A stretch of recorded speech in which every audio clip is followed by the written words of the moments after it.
Na kwa mara nyingine tena baada ya muda mrefu bila kusikiliza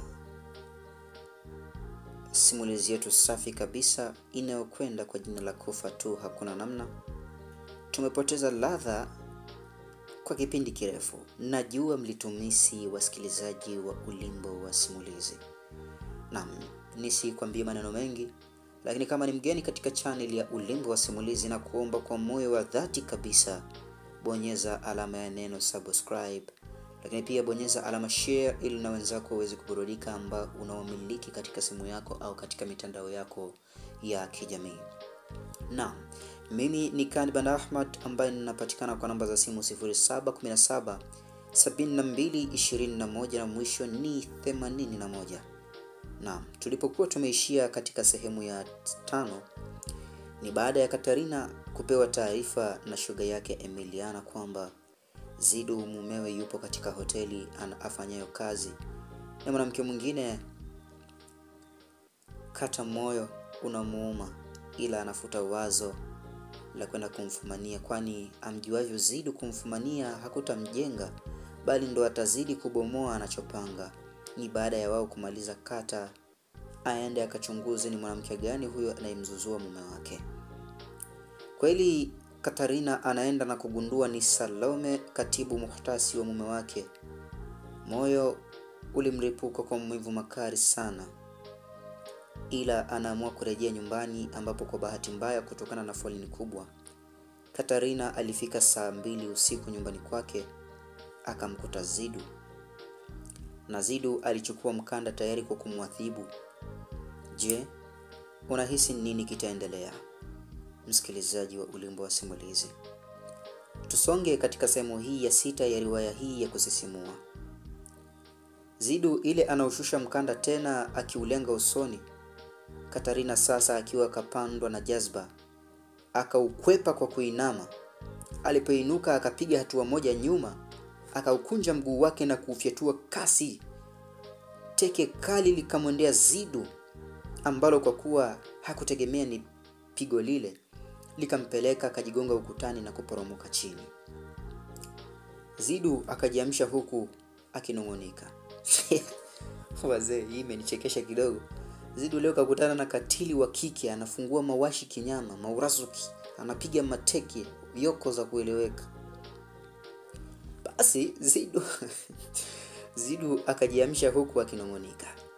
Yaani una makosa halafu unanipiga mabuti? Wewe mwanamke una akili timamu? Zidu akazidi kunungunika huku akijiandaa kurusha ngumi ambayo Katarina alikinga kwa mkono wake. Akauchana miguu yake kimapande, kisha mguu wa kulia akaukunja na kuupiga kwa nguvu sehemu za siri kwa kutumia goti. Zidu akaachia yowe. Katarina, mbona kama nilikuwa shabiki yako lakini unaonekana unataka kutuua wanaume. Unapiga sehemu nyeti. Halo. Zidu alipiga yowe akiachia, akishika sehemu zake za siri. Wakati wote wanandoa wale wakipigana, binti wa kazi Susan alikuwa akihaha pasina kujua afanyaje. Ghafla akapata wazo ni mtu mmoja tu ndio ambaye angeweza kuamua ugomvi ule, naye si mwingine zaidi ya Isaac. Haraka akatafuta namba za Mary, mke wa Isaac, na kumpigia. Eti Isaac kapigwa risasi. Mpo hapo Muhimbili?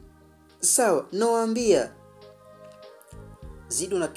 Zidu na Katarina bado walikuwa wameshikana wakiparangana. Aisee, huyu Katarina ni mbabe. Ila wote walishtuka kusikia Isaac kapigwa risasi. Zidu akaacha kupigana na mkewe, akapiga hatua ya kwanza, hatua ya pili. Alikuwa pembeni ya Susan. Unasema Isaac kafanyaje shem? Kapigwa risasi na ana hali mbaya shem, yupo ICU. Sawa, nakuja sasa hivi. Pasina kujali ni usiku, Zidu akalifuata gari lake kuhusu Katarina akimfuata nyuma. Akafungua mlango upande wa dereva na Katarina akakaa kiti cha pili na kuliondoa gari kwa kasi. Uadui wao ilipaswa usahau kwa kipindi hiko. Wow. Hapa nimempa shout out mwandishi. Amenifurahisha kwamba kuna kitu pia amekifunza hapa kwamba inapotokea mnagombana mke na mume, gombaneni nyinyi kwa mambo yenu, lakini ikitokea swala la changamoto ambayo inatakiwa muitatue wote kwa pamoja, msikilizaji wa Ulimbo wa Simulizi, basi funzo ni kwamba unatakiwa kuitatua shida hiyo ukiwa wewe na mke wako au wewe na mume wako, kwa sababu nyinyi ni wamoja na inatakiwa mshirikiane, na ndiyo tafsiri ya neno ndoa. Basi bana, walikaa kimya kwa muda kabla Zidu hajaanza maongezi. Ndo maana mimi nikakataa wewe kuendelea na jeshi. Ndo mambo kama haya sasa. Usilaumu mume wangu, hii ni ajali kazini. Itanipasa kuingia kwenye kazi mpya kumtambua ni nani aliyomshambulia Isaac na kwa malengo gani. Vita inakwenda kuamka. Katerina hakujibu kitu. Waliwasili hospitalini. Moja kwa moja wakaelekea mpaka wodi alolazwa Isaac. Pembeni yake alikuwepo Mary akiwa kajishikia zake tamaa. Isaac alilala kitandani pasina ufahamu, akipumulia mashine ya oxygen, drip ya damu, maji na dawa zikiingia mwilini mwake taratibu kabisa. Ni kitu gani kilichompata Isaac Shem? Zidu alimhoji huku machozi yakimlenga. Isaac si kwamba tu alikuwa kama rafiki, la hasha. Kwa sasa hivi alimchukulia kama ndugu. Ikabidi Mary aanze msimulia toka alipopigiwa simu na mtu aliojitambulisha kama raia mwema alomsaidia Zidu baada ya kupigwa risasi na watu wasiojulikana. Akabeba dhima ya kumsaidia na kumleta hapa hospitalini. Huyo raia mwema yuko wapi? Kwa sasa hivi kaelekea kwa Shem, ila kesho kasema atakuja kumwangalia mgonjwa. Itapaswa kesho mapema tu nionane naye huyu ambaye amemsaidia rafiki yangu. Zidu aliongea kwa uso uliotawaliwa huzuni. Baada ya kumwangalia mgonjwa wakaaga wakiahidi kurejea mapema siku inayofuata. Zidu akipanga ndo siku ambayo angeianza rasmi upelelezi wake juu ya nani aliyempiga rafiki yake risasi. Vita ndo kwanza inakwenda kuamka. Upande wa pili, pamoja na kuwa Mheshimiwa Rais alionekana wazi kufurahia kumwona mwanae Dani, ila Dani aligundua baba yake hakuwa sawa kimawazo. Mama, nahisi baba hayupo sawa. Ana tatizo gani? Ni mtu mwenye mawazo. Nitajulia wapi mwanangu na hizo siasa zake? Kaa naye chini umuulize, labda atakueleza. Mimi sitambui na wala sitaki kujihusisha na masuala ya kisiasa. Dani baada ya kutomuelewa baba yake, hapo ndipo alipomhoji mama yake. Baada ya mama yake kushindwa kumueleza, siku iliyofuatia Dani alimkabili mwenyewe baba yake na kumuuliza kinachomsumbua. Rais hakuona haja ya kumficha mwanae, akamueleza wazi juu ya John na hata tabia yake. Dani alimsikitikia sana baba yake na mwisho alimuunga mkono. Ni kweli, huyo mtu hapaswi kuongoza nchi.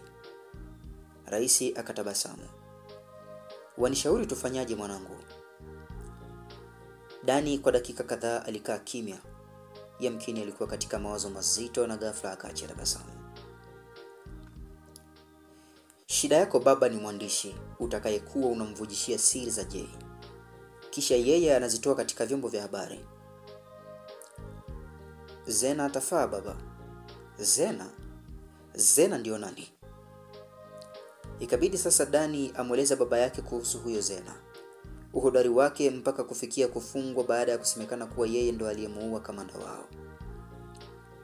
Rais akaguna baada ya kusikia historia ya huyo binti. Sasa huyu atafaaje katika kazi yetu? Kwanza si mwandishi wa habari, pili tayari huyo ni mhalifu. Au wewe una maana gani kumtaja? Wasikilizaji wa Ulimbo wa Simulizi, mimi nafikiri niishie hapa sehemu ya 6 ya simulizi yetu safi kabisa inayokwenda kwa jina la Kufa tu hakuna namna. Lakini nitataka nikuache na swali. Je, Dani atamjibu nini baba yake? Na vipi Zena atatumika na rais? Vipi Zena atakubali ushauri wa mwanae? hii bado ni mwanzo ndugu yangu. Usikose.